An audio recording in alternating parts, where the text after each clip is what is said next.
Nhanh. Có nó đâu. Tiến Cậy cầm một tí này, Tiến đút đi cho nó nghịch, nó quay cho chị Trang xem.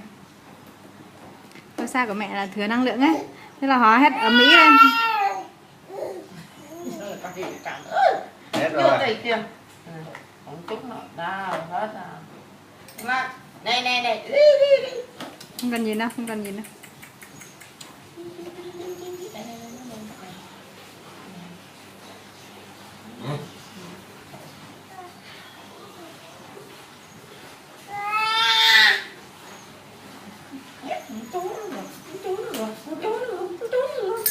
Rơi mất của em rồi.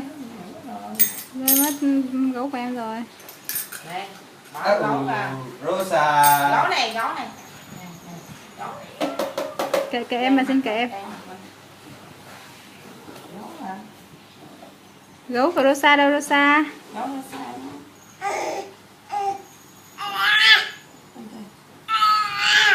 Gì vậy?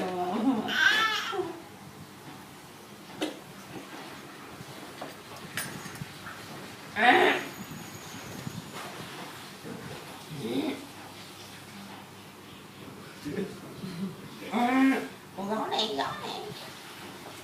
Sợi dây.